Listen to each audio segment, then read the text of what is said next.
Graças a Deus. Eu quero cumprimentar os irmãos e as irmãs com a paz do Senhor, com a graça e paz do nosso Senhor e Salvador Jesus Cristo. E conforme os irmãos estão aguardando, nós teremos hoje uma aula em que nós iremos tratar do seguinte tema: Jonas teve livre-arbítrio?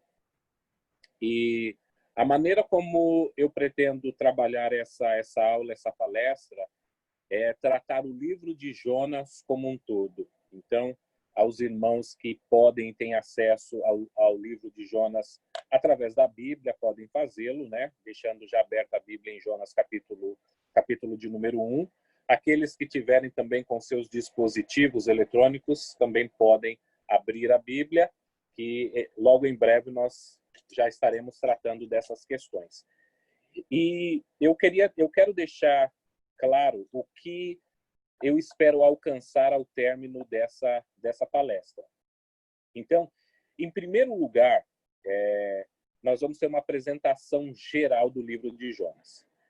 E nós não teremos tempo, com uma aula de aproximadamente 1 hora, talvez um pouco menos ou um pouco mais, nós não temos tempo de abordar todos os detalhes e pormenores, naturalmente, do livro de Jonas. Assim sendo, essa aula não é uma aula exaustiva, mas de mesma sorte, ela vai apresentar um panorama geral do livro inteiro. E, em segundo lugar, eu quero apresentar essa resposta, que é o título dessa palestra, que é Se Jonas Teve Livre-Arbítrio, pelo seguinte: eu já recebi algumas mensagens nas mídias sociais em que muitos cristãos que defendem o calvinismo, alguns desses cristãos parecem entender que Jonas não teve livre-arbítrio. Então, eu costumo ouvir em uma espécie de uma pergunta retórica em que as pessoas falam: mostre na Bíblia onde foi que Jonas teve o seu livre-arbítrio. Ou seja, dando a entender que para eles, o livro de Jonas como um todo é uma prova de que o homem não tem livre-arbítrio. Então, eu quero deixar claro que o propósito do livro de Jonas, a mensagem principal, os pontos principais do livro de Jonas não tratam do livre-arbítrio. Então, nós iremos abordar o livro de Jonas como um todo e usaremos essa questão também para ser respondida, mas para deixar claro que essa argumentação de que Jonas não teve livre-arbítrio não é o foco principal ou um dos pontos principais do livro do profeta Jonas. Então, eu vou usar basicamente também aqui 2 pontos da área de interpretação bíblica. Então, nós iremos meditar e ver, por exemplo, sobre a interpretação bíblica em se tratando da audiência, o público-alvo original. E isso é muito importante. Isso, na maneira mais técnica, é chamado de exegese, porque esse é o ponto principal, o ponto primeiro para uma boa interpretação bíblica. Nós temos que entender o que a mensagem do livro significou ao seu público-alvo, e não pensar que o livro de Jonas foi escrito pensando para os leitores, por exemplo, brasileiros ou canadenses do século XXI. Afinal, quando o livro foi divulgado, apresentado, ele foi apresentado para um público totalmente diferente do nosso, com uma língua diferente da nossa, com uma cultura e uma cosmovisão diferentes da nossa. Portanto, nós precisamos entender o que o texto do livro de Jonas significa, primeiramente, para o seu público principal, seu público primeiro, e depois, quando nós entendermos qual era a mensagem que o livro passou para esse público original, somente então nós partimos para as aplicações. De maneira que as aplicações vão ser diferentes, ou seja, a aplicação do livro de Jonas para mim e para você vão ser diferentes, mas a mensagem, ela precisa ser a mesma. Se nós pularmos algum desses pontos interpretativos, nós podemos cometer o erro de interpretar isso de uma maneira errada. E lembrando que o propósito da interpretação bíblica não é apresentar novidades teológicas. As pessoas pensam que quando uma pessoa apresenta uma novidade, que ele está sendo melhor na sua interpretação. Essa nunca foi e não é a ideia do texto bíblico. O texto bíblico é apresentar verdades que todos nós já conhecemos. Agora, uma explicação pode ser nova para uma pessoa, mas o fato dela ser nova para a pessoa não significa que aquela interpretação ela é uma interpretação que passou a existir a partir daquele momento. Não, o texto bíblico ele tem um sentido primeiro, e esse sentido primeiro nós precisamos captá-lo. Então, esse sentido primeiro nós vamos colocar aqui, que é a exegese, e a aplicação nós vamos chamar de a questão hermenêutica. Em se tratando da exegese, para nós descobrirmos o sentido original do texto, nós vamos ter que prestar atenção em alguns pontos. E, em razão do tempo, eu vou me limitar a mencionar aqui 2 pontos principais. O primeiro é o contexto histórico do livro, e o segundo é o gênero literário do livro. Ou seja, o contexto histórico em que o livro foi escrito vai nos ajudar a entender essa mensagem primeira que Deus passa através do livro do profeta Jonas. Então, nós precisamos saber para quem Jonas está falando, em que ano aproximadamente Jonas está falando, com quem ele está falando, o que está acontecendo no cenário que envolve toda essa história. E, em segundo lugar, nós temos que levar em conta, por exemplo, o gênero literário. E nós veremos que o livro de Jonas ele é majoritariamente uma narrativa. Então, nós precisamos conhecer minimamente quais são as regras de interpretação de uma narrativa para que a gente possa, então, extrair as nossas conclusões.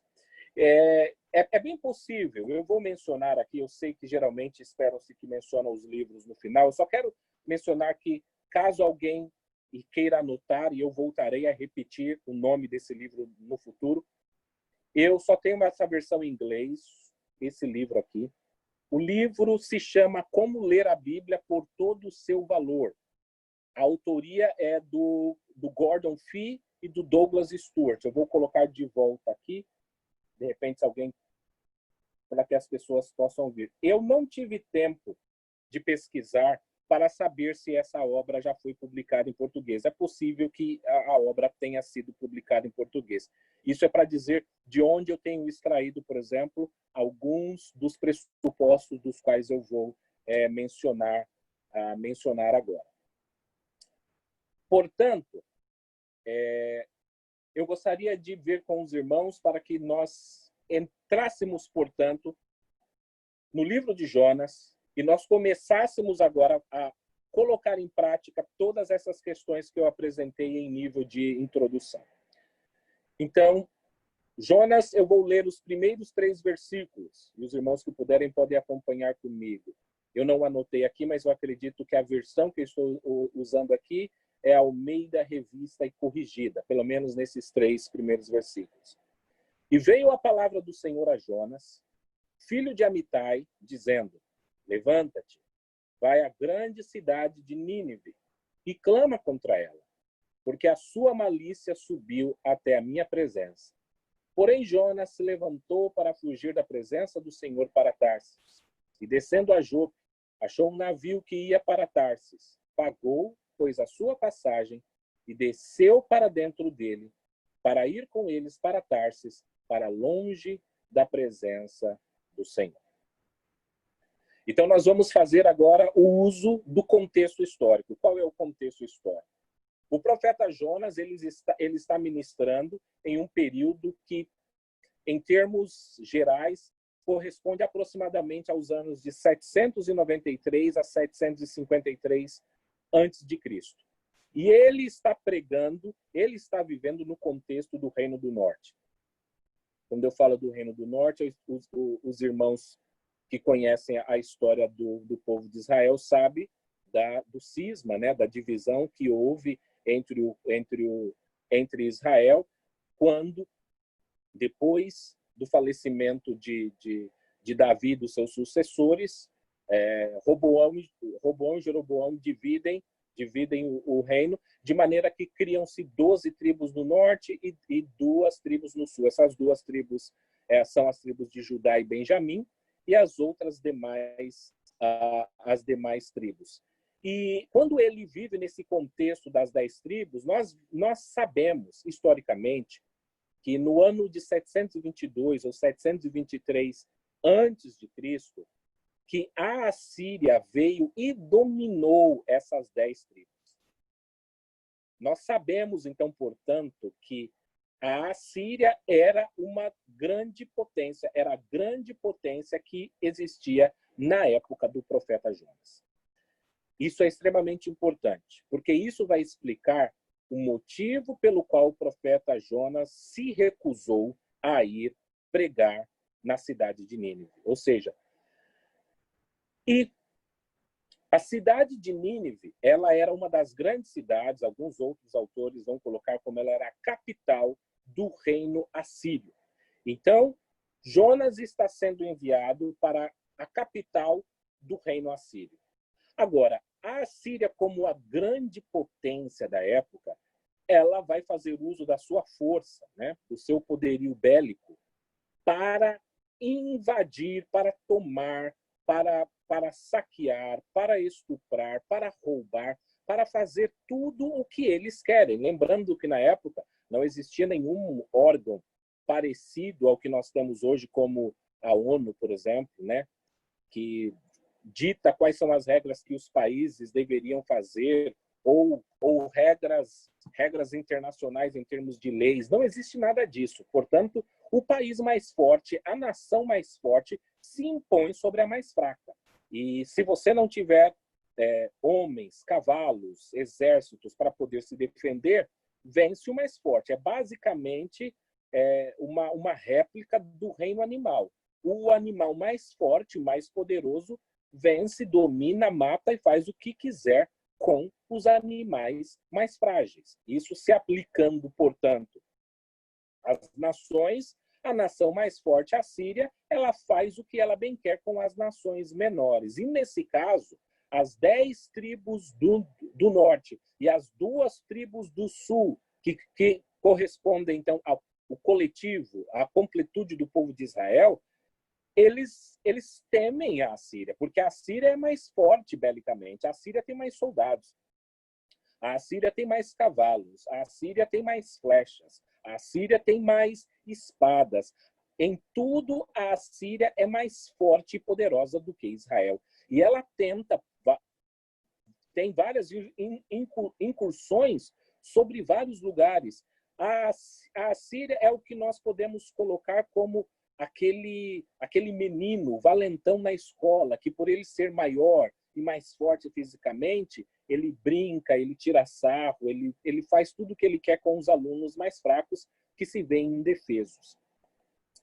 E nós precisamos entender, então, como que os povos, não apenas o povo de Israel, mas os povos que vivem ao redor e perto da Assíria, entendiam e viam a Assíria. E para isso, se você puder acompanhar comigo, embora o contexto seja um pouquinho mais para frente, mas o livro de Naum, no capítulo 3, nós iremos ler dos versículos 1 ao 4. Profeta Naum, capítulo 3, dos versículos 1 ao 4. Enquanto alguns irmãos procuram e acompanham, essa passagem ela faz referência exatamente à cidade de Nínive.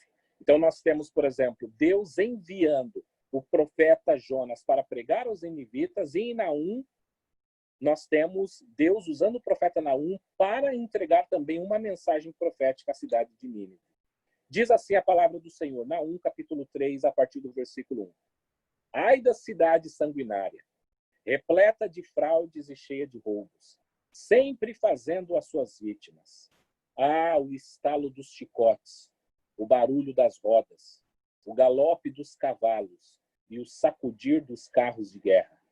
Cavaleiros atacando, espadas reluzentes e lanças cintilantes, muitos mortos, montanhas de cadáveres, corpos sem conta, gente tropeçando por cima deles.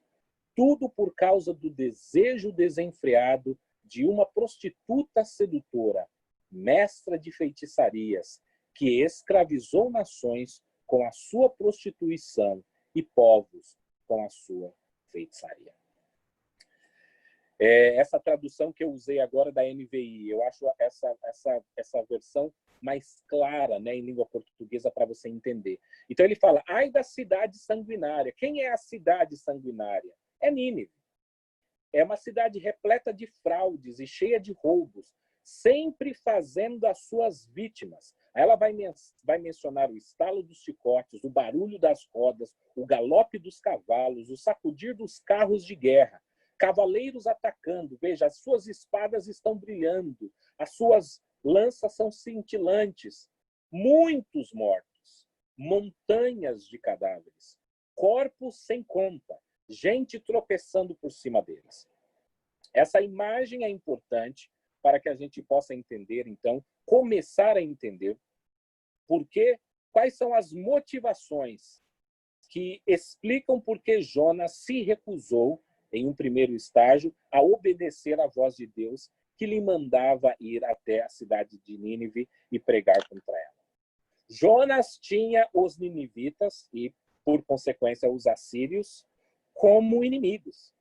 Era uma nação que havia vitimado muitos dos seus irmãos, dos seus compatriotas, e em razão dessa violência, em razão dessa força que eles se utilizavam para se impor sobre outras nações menores, mais fracas, mais frágeis, Jonas passou a desenvolver um ódio no seu coração, um rancor pela postura da cidade, pelos ninivitas, em razão desse tratamento que eles usavam para outras nações. Então, o que significava para Jonas, o que significava para um israelita, para um membro de uma das tribos do norte, ser enviado para pregar na principal cidade da Síria, a cidade de Nínive? Significava ir pregar em um país rival, em um país inimigo do seu país, uma cidade violentíssima e cruel. Aqui agora nós vamos entender, então, o que os ouvintes primeiros, o público original primeiro, está ouvindo quando eles leem ou escutam oralmente a história, essa narrativa do livro de Jonas. Eles estão entendendo o seguinte: o povo de Deus. Deus está mandando o profeta Jonas pregar para uma nação que é inimiga da nossa, para uma nação que já matou pessoas do nosso povo, para nações que tratam o nosso povo mal. Então, esse é o sentido. Quando nós entendemos esse sentido primeiro original, agora nós podemos fazer a aplicação para o nosso tempo. O que seria essa aplicação, né? Aplicação para nós, os nossos contemporâneos de hoje. Eu vou usar alguns exemplos, né? Então, acredito que a maioria dos irmãos estão familiarizados com a história do Holocausto, né? Conhecido como Shoah pelos israelenses, pelos hebreus. O Holocausto, de uma maneira bem simples, ele acabou com a vida de 6 milhões de judeus. Agora, todos nós hoje temos acesso à história, sabemos sobre os horrores, por exemplo, das câmeras que matavam as pessoas através daqueles gases. Eu tive a oportunidade, por exemplo, em ir a um museu aqui no centro de Toronto, na província de Ontário, aqui no Canadá, e eles tinham uma mostra em que eles criaram réplicas, né? Simularam uma réplica de uma dessas câmeras de gás. E é interessante que eu falei com um especialista que estava lá, e eles mostravam a porta, e a porta ela tem uma maçaneta pelo lado de fora, mas ela não tem uma maçaneta pelo lado de dentro. Ou seja, a porta só se abre pelo lado de fora. Quem está dentro não sai. Ou melhor, só sai quando a pessoa estiver morta.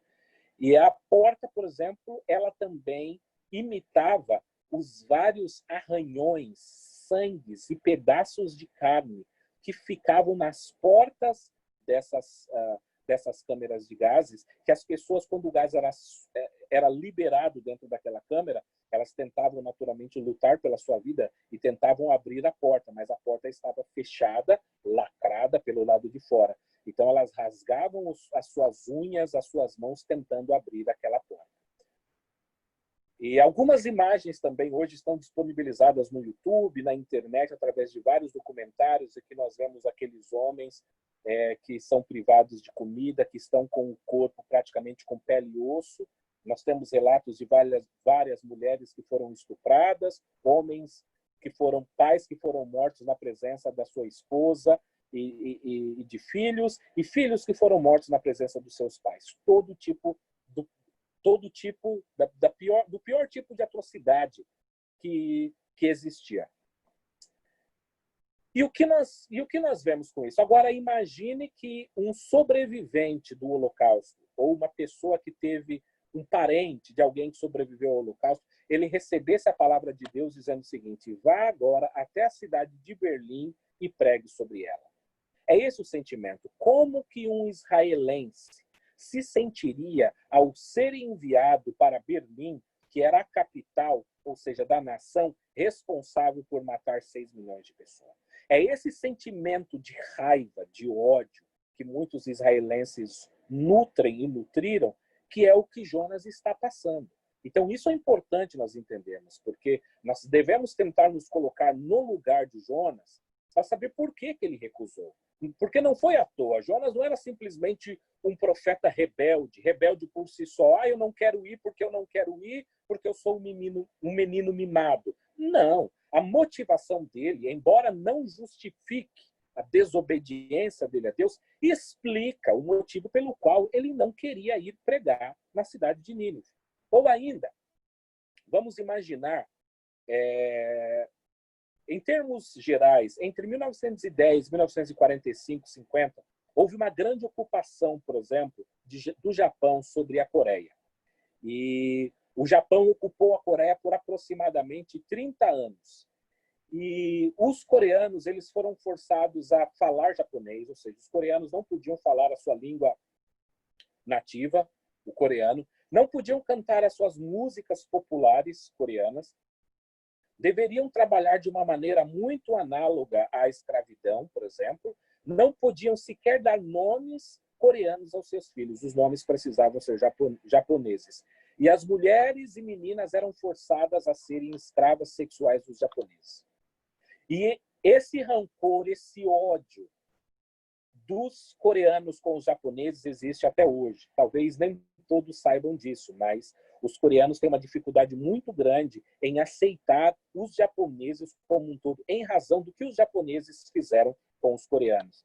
Então, para que a gente possa entender, se colocar no lugar de Jonas, seria o mesmo que Deus aparecesse agora a um cristão coreano, pedindo para que ele fosse até a cidade de Tóquio, né? Tóquio aí no caso seria o análogo, o equivalente a Nínive, e pregasse contra aquela cidade.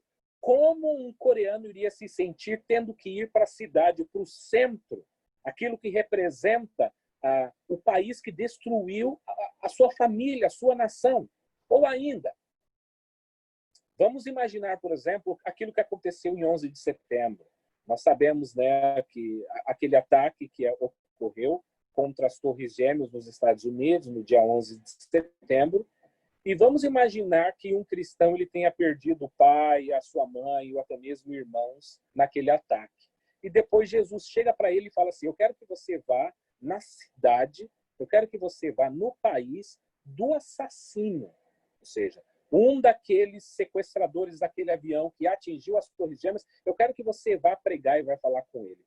Esse é o sentido. Nós temos que entender esse ódio, nós temos que entender essa insatisfação que Jonas tinha contra os ninivitas. Para que a gente possa entender por que é que ele recusou. E isso é importante na resposta pelo seguinte: nós vemos aqui no começo do livro e conhecemos a história que Jonas desobedeceu a Deus e ele não foi. Conforme nós lemos no capítulo 1, versículo 3, Jonas ele foi para o porto, viu um navio que estava saindo para Tarsis, pagou a passagem e foi para o lado oposto. Eu gosto muito da explicação, eu não me lembro quem foi que disse, eu acredito que tenha sido Warren Wiersbe, mas não tenho certeza, que ele falou o seguinte: toda vez que nós quisermos viajar para longe da presença de Deus, Satanás sempre terá um navio, um barco preparado para nos dar essa oportunidade. Então, Jonas estava querendo fugir da vontade de Deus e Satanás, naturalmente, tinha tudo preparado para ele fugir da presença de Deus. Agora, é claro que Jonas, como um conhecedor, como um profeta e conhecedor da Bíblia hebraica, ele devia saber que o que ele estava fazendo era inútil. Por quê? Porque a Bíblia fala no Salmo 139 que não podemos fugir da presença de Deus. Se estivermos no céu, Deus ali estará. Se estivermos na profundeza da terra, Deus ali também estará. Mas Jonas, na sua infantilidade, na sua infantilidade alimentada pelo seu ódio e rancor pelos ninivitas, ele desobedece a Deus e ele vai até aquele barco e viaja para o lado oposto. Então, por que Jonas não quer pregar?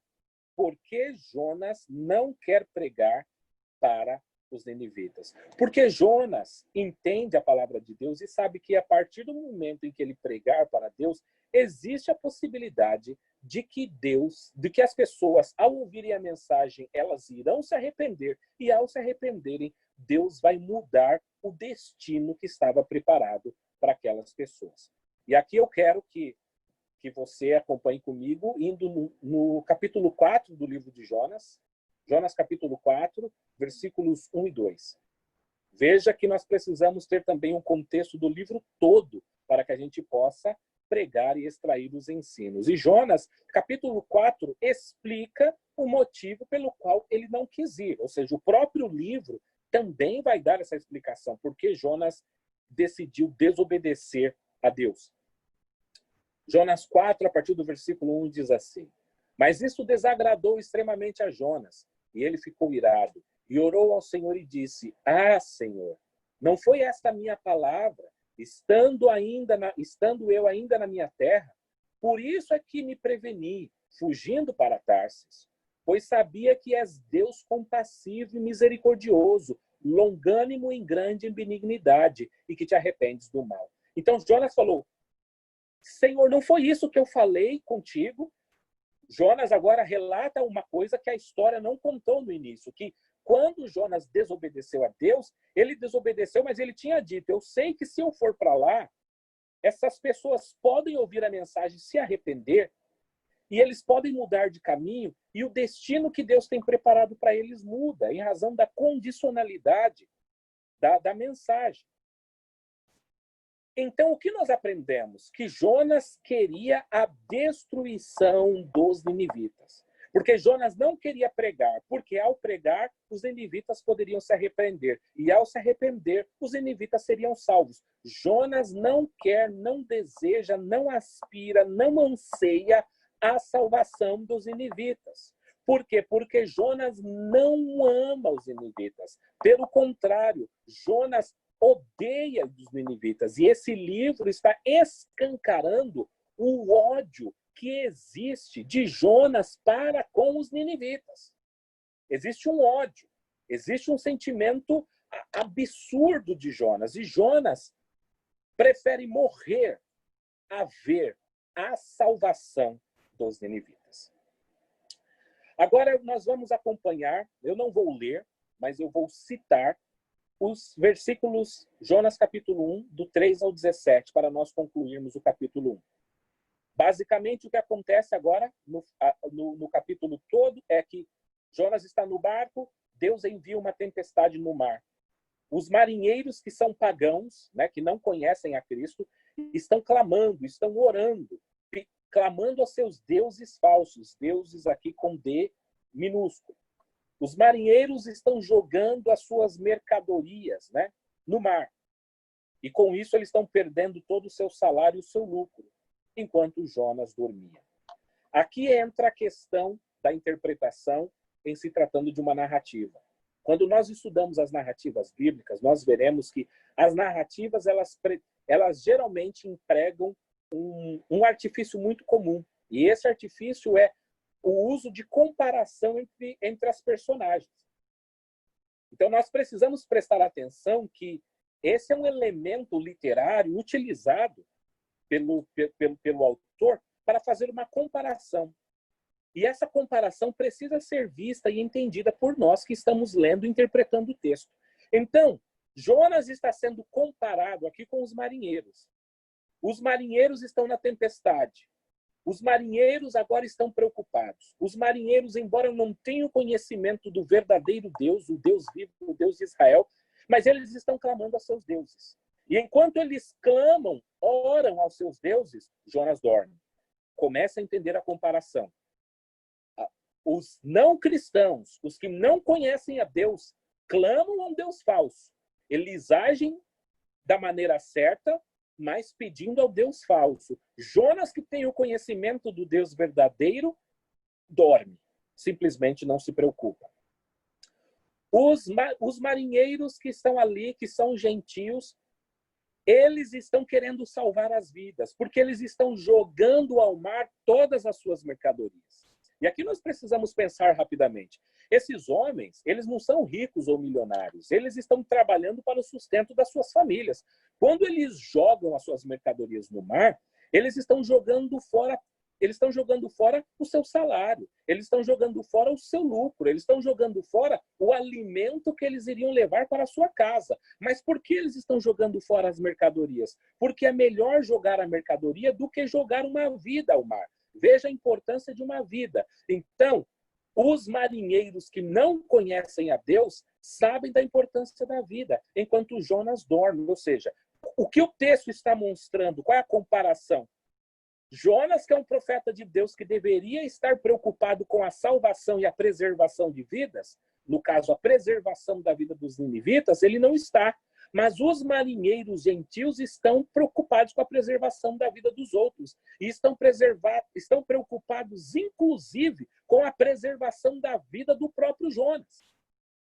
E eles vão conversar com Jonas e chegam até Jonas e falam: quem é você? O que você está fazendo? Clame ao teu Deus. E Jonas, então, fala para eles: olha, eu sirvo ao Deus vivo que fez os céus e a terra, e o motivo pelo qual vocês estão passando por essa tempestade é porque eu estou desobedecendo à vontade de Deus. Então, veja, Jonas é um motivo que traz a tempestade para os marinheiros. O motivo pelo qual os marinheiros estão perdendo o seu sustento, o seu salário, as suas mercadorias, é por causa de Jonas. E Jonas não está preocupado. Então, a narrativa mostra esse elemento de comparação.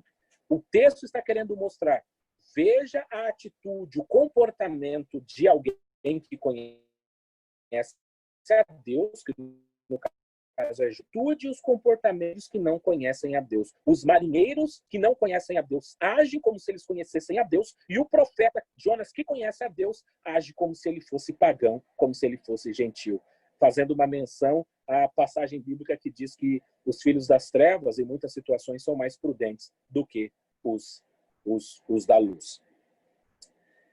E então Jonas fala que a única maneira para a salvação é que ele seja lançado ao mar. E aqui nós devemos pensar o seguinte: Jonas não sabe que Deus tem um peixe, um grande peixe preparado para lhe engolir e lhe levar até a cidade de Nínive. Portanto, quando Jonas pede para ser lançado na água, Jonas está pedindo o equivalente à morte. Eu prefiro morrer a ir até a cidade de Nínive e pregar para aquelas pessoas. Ou, em outras palavras, o meu ódio, a minha falta de amor para com os ninivitas é tão grande que eu prefiro ser lançado na água e morrer. Por quê? Porque Jonas não vai ter um barco. Jonas, por melhor nadador que fosse, quanto tempo ele ia sobreviver naquele mar? Então, Jonas está dizendo: eu prefiro a morte, a obedecer a Deus, a ir a pregar contra aqueles ninivitas. Então ele disse: é como se ele fosse uma espécie, né, de um kamikaze. Com ele assim: eu morro afogado, mas ao morrer afogado, Deus não envia um profeta para Nínive. E se não há a mensagem de Deus sendo pregada em Nínive, os ninivitas também morrem. Então é mais ou menos assim: eu morro, mas ao morrer, todos eles morrem. Isso mostra o quanto Jonas odiava e não gostava dos ninivitas. Nós vamos agora partir para o capítulo 2. Esse capítulo é o mais curto pelo seguinte: o capítulo 2, ele não é basicamente uma narrativa, mas ele é um poema, ele é uma oração, em que Jonas agora ele está no ventre daquele grande peixe e ele começa a orar a Deus, a pedir perdão, a pedir por uma oportunidade. E o engraçado e o irônico é que Jonas agora está pedindo, clamando por misericórdia a Deus, mas ele está clamando por uma misericórdia que ele não quer dar aos ninivitas. Ou seja, Deus, tenha misericórdia de mim, que estou aqui no ventre desse grande peixe. Mas Jonas não tem misericórdia dos ninivitas que estão prestes a morrer. Então veja a comparação e a maneira como que o livro apresenta Jonas. E depois, vamos agora para Jonas, capítulo de número 3. Nós iremos ler dos versículos 1 ao 3 até a parte A. E veio a palavra do Senhor segunda vez a Jonas, dizendo: levanta-te e vai à grande cidade de Nínive, e prega contra ela a mensagem que eu te digo. E levantou-se Jonas, e foi a Nínive, segundo a palavra do Senhor. Se você estiver com a sua Bíblia, você não vai conseguir fazer essa comparação que eu gostaria que você fizesse. Mas se você estiver usando algum aplicativo, algum dispositivo eletrônico, isso fica mais fácil para você. Mas, de qualquer forma, você tem que pegar os 3 primeiros versículos do capítulo 1 e você compara agora com os 3 primeiros versículos do capítulo 3. E você vai ver, basicamente, que é praticamente uma repetição, quase ipsis literis, né? Quase igual de uma parte para outra. Porque Jonas, do 1 ao 3, diz: e veio a palavra do Senhor a Jonas, filho de Amitai, dizendo: levanta-te, vai à grande cidade de Nínive e clama contra ela, porque a sua malícia subiu até a minha presença. Porém, Jonas se levantou para fugir da presença do Senhor. Então, no capítulo 1, Deus fala para Jonas ir pregar para a cidade de Nínive e ele desobedece. No capítulo 3, Deus fala para ele ir pregar até para a cidade de Nínive e agora ele obedece. E isso nos leva a extrairmos algumas lições. Essa lição que eu vou passar agora, eu acho ela muito bonita e bela no seguinte sentido. Se o capítulo 3 é basicamente uma repetição do capítulo 1, isso significa que o capítulo 2 do livro de Jonas não precisava necessariamente existir. Ou seja, se Jonas tivesse obedecido a Deus, não teria por que ele passar por todos os problemas e aflições que ele passou no capítulo 2. E isso serve para mim e para você para explicar o seguinte: se eu e você obedecermos a Deus, nós evitamos alguns capítulos nas nossas vidas que não necessariamente precisavam existir. Ou seja, quando Deus nos repreende, nos ensina através dos nossos erros, alguns desses erros que nós cometemos, nós somos castigados e repreendidos por Deus. O livro de Hebreus diz, porque ele repreende a todos quanto ama. Mas, se nós formos fiéis, nós não passaremos por algumas repreensões da parte de Deus. Então, existem capítulos nas nossas vidas que nós necessariamente não precisávamos passar. Que é o caso de Jonas. Jonas não precisava necessariamente passar pelo que ele passou no capítulo 2 do livro de Jonas. E não apenas esses 3 primeiros versículos, mas se vocês continuarem, vocês vão ver que há uma grande repetição desses versículos do capítulo 1 no versículo 3, para dizer, é como se Deus estivesse dizendo não. No estudo, Deus está dizendo, eu recomecei de onde, Jonas, você deveria estar. No capítulo 1, eu pedi para você ir me obedecer. Você desobedeceu? Agora eu estou começando com você novamente. Você está começando do zero. Lógico, você está começando agora mais estressado, com problemas, mas problemas esses que você mesmo causou sobre a sua própria vida ao desobedecer a Deus. E por fim, agora, os versículos 4 ao 10, Jonas, né, do capítulo 3, dos versículos 4 ao 10. Jonas começa a pregar a destruição, né? Mas é nesse momento em que o povo se arrepende. Nós conhecemos pela história bíblica de que o próprio rei, ele lança uma lei, né, um edito, em que as pessoas precisam jejuar, e esse jejum vai incluir até mesmo os animais, né? Porque eles têm essa expectativa de que, se eles mudarem os seus caminhos, que Deus automaticamente irá tratá-los de uma maneira diferente. Veja mais uma vez um outro elemento. A mensagem de Jonas explica exatamente, essa ideia de que Deus nos capacitou com a habilidade de termos escolhas. Por quê? Porque aquilo que nós chamamos de livre-arbítrio libertário é, em termos simples, a ideia de que nós podemos decidir fazer o contrário do que nós fazemos.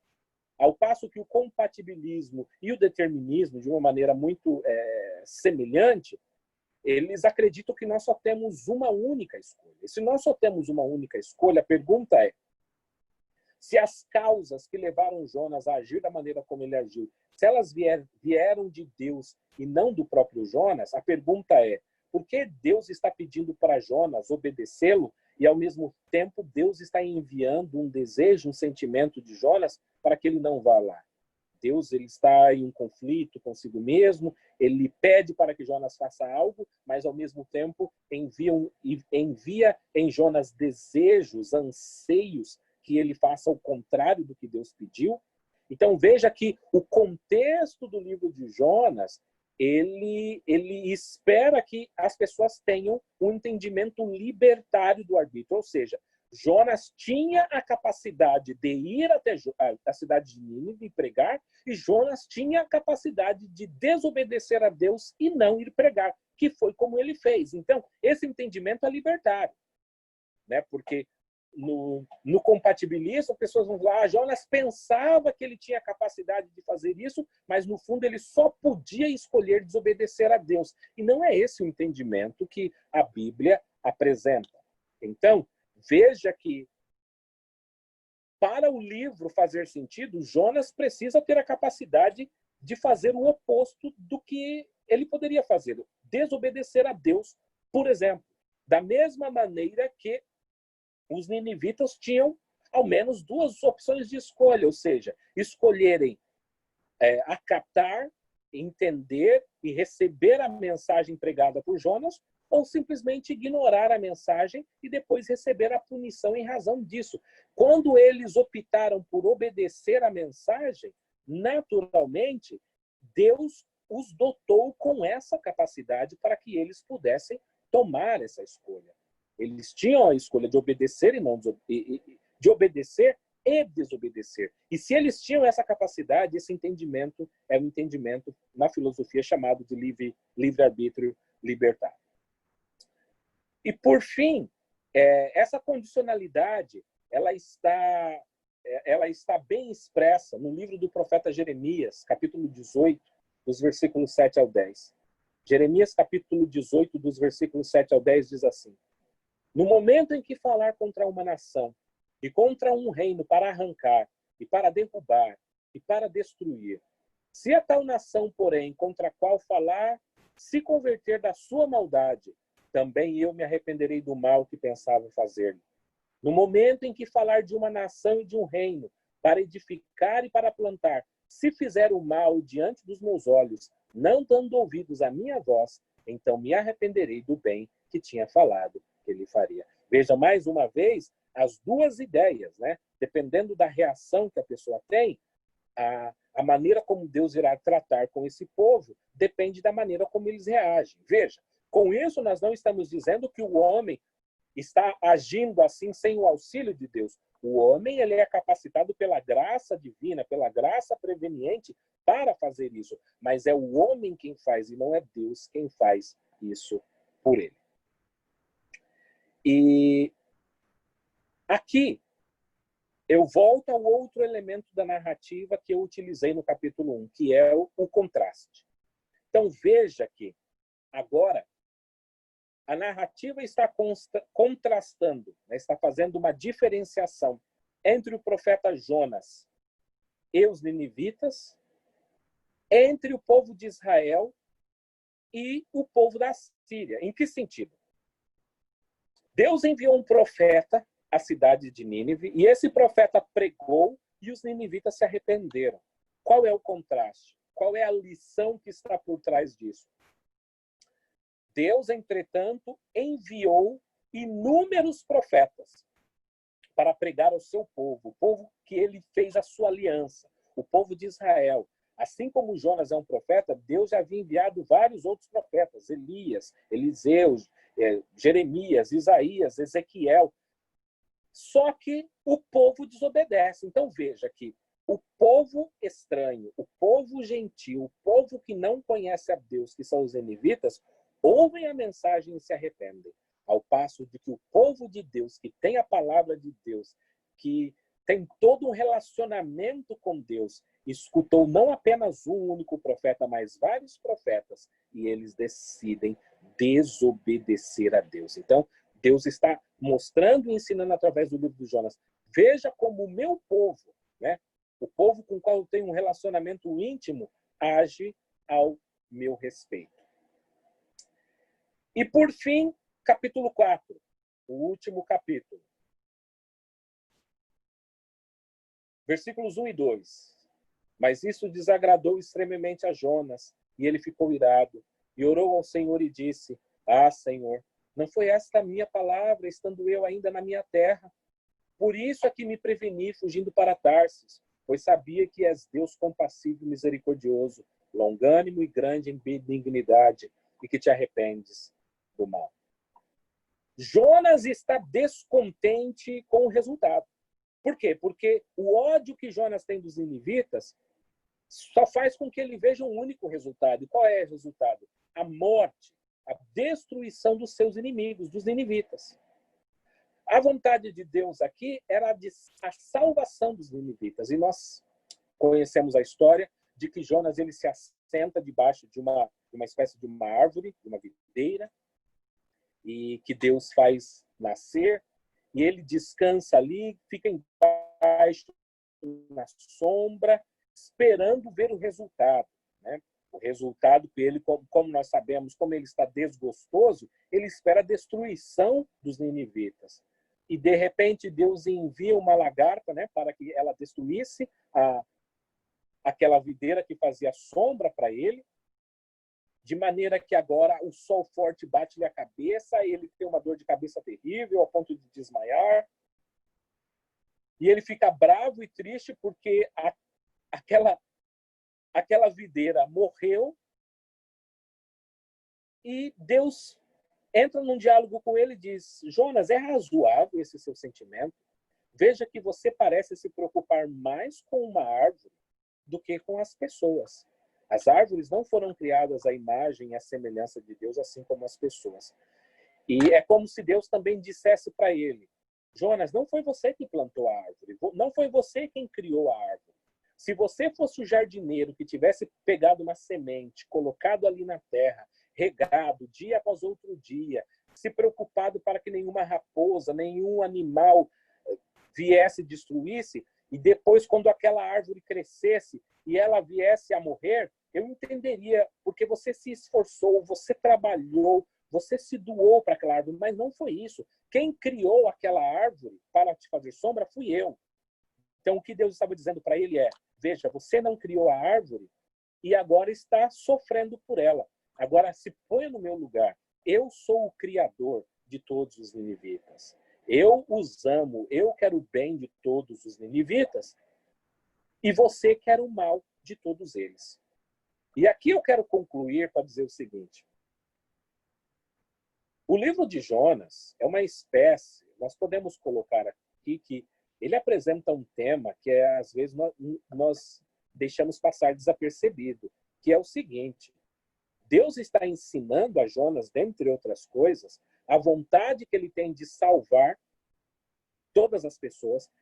Deus não quer salvar apenas o povo de Israel, mas Deus quer salvar todos os povos. Deus quer abençoar todos os povos. Aliás, foi isso que Deus falou na promessa que ele fez a Abraão, no capítulo 12 do livro de Gênesis. Em ti serão benditas, serão abençoadas todas as nações. Vocês devem ser uma luz para todas as nações. E Jonas não quer ser essa luz para a nação. Jonas não quer abençoar os ninivitas. Jonas não quer trazer ação para os ninivitas. Por quê? Porque Jonas não ama.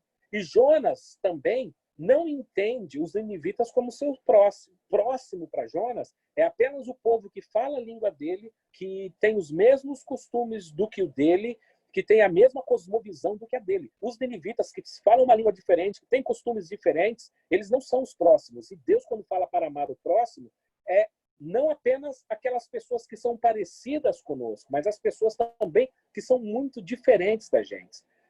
De uma maneira bem direta, é assim: caso um cristão tenha um inimigo, Deus está dizendo: eu quero a salvação do seu inimigo. Talvez no momento de ódio, de rancor e de ódio, você queira e deseja a destruição do seu inimigo, mas Deus quer a salvação do seu inimigo. Não que Deus não irá utilizar da sua justiça para punir a maldade de alguém que cometeu o mal, mas Deus quer e deseja a salvação dessas pessoas.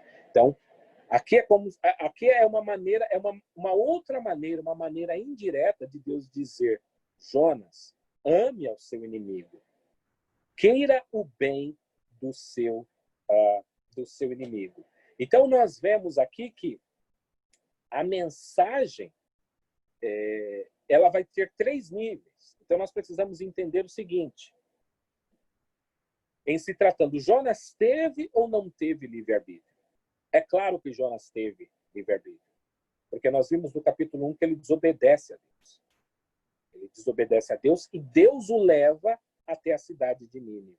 Agora, mesmo Jonas pregando contra Nínive, Jonas não quer que aquelas pessoas sejam salvas. Veja que Deus tem um objetivo, que é trazer a salvação, e Jonas tem um outro objetivo. A mensagem de Deus, Deus objetiva trazer salvação e perdão. Com a mensagem, Jonas pretende trazer a destruição dos ninivitas. Então, são 2 objetivos totalmente diferentes. E os nossos irmãos calvinistas, que defendem que o livre-arbítrio, no sentido libertário, nesse sentido, ele não existe, eles vão ter um grande problema. E por quê? Porque os que defendem a graça irresistível ou a graça eficaz, eles falam que Deus, quando ele convence, ele não convence a pessoa contra a sua vontade. São atraídas, se remoendo, indo contra a sua vontade. E aqui nós vemos exatamente o profeta Jonas fazendo coisas em que a vontade dele, pregando, mas mesmo assim, as intenções de Jonas não são as mesmas intenções de Deus, ou seja, ele não quer a salvação daqueles ninivitas ao par que Deus quer. Isso não vai se coadunar com a ideia de que Deus trabalhou e mudou. Não, aqui nós vemos claramente Jonas resistindo no primeiro capítulo e depois discordando da maneira como Deus vai realizar o perdão para os ninivitas. Então, eu espero, dessa maneira bem reduzida, que os irmãos tenham entendido a ideia geral do livro de Jonas, que, ao contrário do que muitos pensam, não é uma história para crianças, ao contrário, é uma história para adultos que trata da vontade de Deus de salvar a todos, da vontade de Deus de perdoar, e Jonas aqui representando o povo de Deus. Então, veja, no primeiro elemento, no primeiro nível de interpretação aqui, Deus quer ensinar Jonas que ele deve amar, que ele deve perdoar os seus inimigos. No segundo nível, Deus quer ensinar ao povo de Israel como um todo que eles também precisam amar, a pregar e a perdoar os seus inimigos. E no terceiro e último nível, que se atinge a nós, a todos os cristãos que fazem parte do povo de Deus agora, é que nós também devemos amar e a perdoar também os nossos inimigos. E que toda vez que desejamos a morte, que desejamos não perdoar alguém, nós estamos fazendo exatamente aquilo que o profeta Jonas fez. E isso se torna hilário até, porque eu quero concluir aqui dizendo que, se nós olharmos agora nos elementos de comparação do livro todo, nós vamos ver que, basicamente, tudo no livro obedece a Deus. A única pessoa que desobedece a Deus é exatamente o profeta, aquela pessoa que supostamente teria intimidade e conhecimento com Deus. Você pode se perguntar, como assim é que tudo no livro obedece a Deus? Os marinheiros clamam a Deus, os marinheiros preservam, lutam para preservar a vida, os marinheiros preservam a vida de Jonas. Quando a mensagem é pregada aos ninivitas, os ninivitas obedecem, o mar obedece, o vento obedece, tudo obedece a Deus. O elemento de desobediência é exatamente aquela pessoa que deveria obedecer a Deus. E que muitas vezes em nossas vidas, nós que temos um relacionamento com Deus, que conhecemos a mente de Deus, a Bíblia diz que temos a mente de Cristo, por vezes somos levados a agir como o profeta Jonas, exatamente não desejando a salvação e fazendo exatamente o contrário do que Deus espera com que nós façamos. Que Deus abençoe. Essa é a nossa reflexão. Eu volto a palavra ao nosso pastor para que ele possa dizer se nós teremos algumas perguntas ou a maneira como nós iremos agir agora com o restante dessa